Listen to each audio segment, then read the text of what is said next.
Sungguh lembut Tuhan Yesus memanggil. Kidung Jemaat nomor 353. Sebuah nyanyian yang mungkin tidak akan pernah kita dengar atau nyanyikan jika bukan karena kegigihan penggubahnya, yaitu William Lamartine Thompson.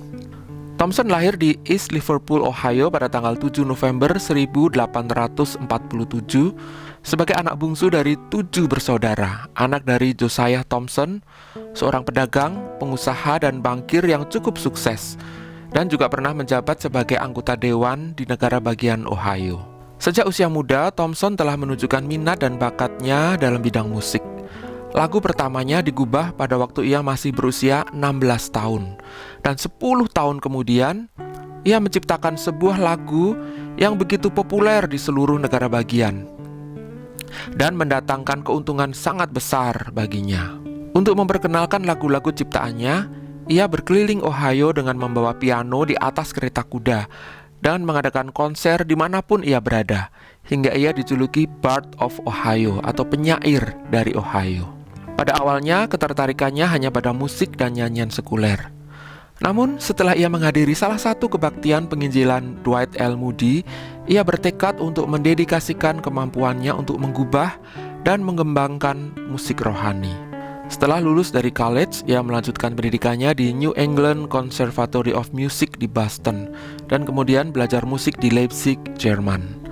Sepulang dari Jerman, ia menawarkan beberapa nyanyian ciptaannya kepada penerbit komersial untuk diterbitkan. Namun usaha itu gagal, ia ditolak. Namun demikian, Thompson tidak menyerah. Sebaliknya, ia justru membuat sebuah perusahaan penerbitan sendiri. Dan ternyata ini adalah langkah yang tepat. Pada tahun 1880, perusahaan penerbitan milik Thompson ini menerbitkan sebuah buku kumpulan nyanyian yang berjudul Sparkling Gems, yang di dalamnya terdapat beberapa nyanyian ciptaan Thompson sendiri. Di antaranya sebuah lagu gospel berjudul Softly and Tenderly Jesus is Calling. Dan dalam waktu singkat, buku dan nyanyian ini segera menjadi sangat populer di seluruh Amerika. Nyanyian ini bahkan dapat dikatakan menjadi salah satu nyanyian favorit Moody. Dalam setiap rangkaian kebaktian penginjilan yang diadakan oleh Moody dan Sankey, baik di Amerika maupun di Inggris, nyanyian ini hampir selalu dinyanyikan di akhir kebaktian, ketika pendeta mulai melakukan altar call atau seruan panggilan untuk orang-orang yang mau bertobat atau ingin memperbarui tekad mereka. Sebuah kisah menceritakan bahwa ketika Moody hampir meninggal pada tahun 1899, Thompson datang ke kediaman Moody di Northfield dengan niat ingin bertemu Moody untuk terakhir kalinya. Waktu itu kunjungan sangat dibatasi. Selain keluarga dekat, tidak ada yang diizinkan melihat Moody. Namun ketika Moody mendengar bahwa yang datang adalah Thompson, ia mendesak agar Thompson diizinkan untuk masuk. Kemudian Moody mengatakan kepada Thompson, "Will, aku lebih suka mengubah softly and tenderly daripada apapun yang bisa aku lakukan sepanjang hidupku." Dan beberapa waktu kemudian Moody meninggal ketika menyanyikan lagu tersebut. Himne ini, atau lebih tepatnya nyanyian gospel ini, tidak secara khusus didasarkan pada salah satu atau beberapa ayat Alkitab, namun secara umum menggambarkan Yesus seperti seorang ayah atau mungkin ibu yang dengan halus dan lembut memanggil anak-anaknya untuk kembali pulang. Jika ada ayat Alkitab yang paling mendekati gambaran ini, mungkin itu adalah Matius 11 ayat 28, ketika Yesus berkata, "Marilah kepadaku semua yang letih, lesu, dan berbeban berat, aku akan memberi kelegaan kepadamu." Dan ini tampak jelas dalam refrain lagu ini, di mana kata come home atau pulang diulang hingga 4 kali, semakin menekankan ajakan Yesus bagi yang lelah dan berdosa untuk datang kepadanya. Dalam bait pertama, Yesus digambarkan sedang menunggu di gerbang sambil memperhatikan. "See, on the portals is waiting and watching." Mungkin seperti yang akan dilakukan oleh ayah dari anak yang hilang dalam perumpamaan di Injil Lukas. Ketika anaknya masih jauh, ayahnya telah melihatnya. Karena setiap hari ia berdiri di gerbang menunggu dan memperhatikan apakah hari ini anaknya akan pulang. Di bait kedua, kita bertanya seakan kepada diri sendiri, mengapa kita harus menunda? Mengapa kita harus berlama-lama? Jika ternyata Yesus sendiri yang mengajak. Dalam bahasa aslinya digunakan kata Jesus is pleading. Yesus memohon. Ia yang menyediakan belas kasihan. Ia juga yang memohon kita untuk pulang. Dalam bait ketiga kita diingatkan bahwa ya, Yesus memang menunggu. Namun waktu yang tersedia tidak banyak lagi. Kesempatan akan segera berlalu, dan bayang-bayang kematian akan segera datang. Dalam beberapa versi, bait ini dihilangkan, mungkin karena dianggap terlalu menyeramkan dan mengancam. Namun dalam terjemahan bahasa Indonesia, bait ini dipertahankan. Karena bukankah memang faktanya demikian? Bukan Tuhan yang mengancam, namun kematian yang mengancam kita. Dan akhirnya dalam bait keempat, bagi kita yang menyambut panggilannya dan menerima ajakannya, telah tersedia kasih dan pengampunan. Walaupun kita orang berdosa, namun kasih karunia-Nya tersedia bagi kita, bagi aku dan kau. Melodi nyanyian ini yang juga diciptakan oleh Thompson sendiri sangat sederhana, dan kesederhanaan ini sangat sesuai dengan tema utama nyanyian ini.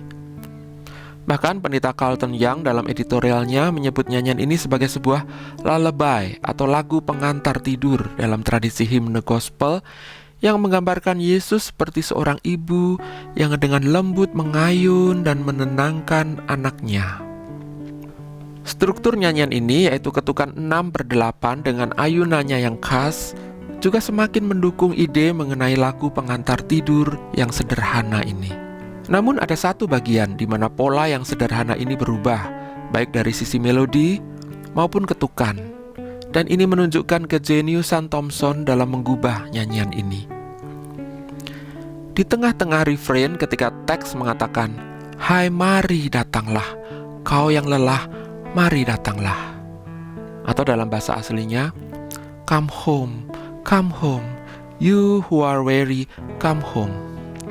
Muncul nada-nada kromatis dan diakhiri dengan fermata atau jeda sejenak dengan menahan nada terakhir. Ini menjadi puncak nyanyian yang memberikan penekanan pada pengulangan frasa "mari datanglah" atau "come home". Dan pada saat yang sama memberi kita waktu untuk sejenak merenungkan makna panggilannya bagi kita.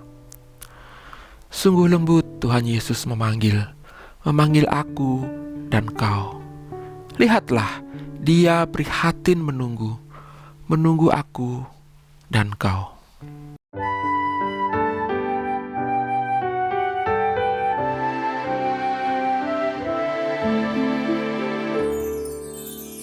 Sungguh lembut Tuhan Yesus memanggil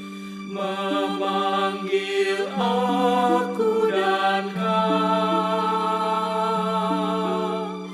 Lihatlah Dia prihatin menunggu aku dan kau. Hai mari datanglah,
Sahabat, mari dukung pelayanan dan pekabaran Injil melalui YKB dengan membagikan link acara ini kepada sebanyak mungkin orang. Dukungan juga dapat saudara lakukan dengan mentransfer dukungan finansial ke rekening BCA ke nomor 450-305-2990 atas nama Yayasan Komunikasi Bersama.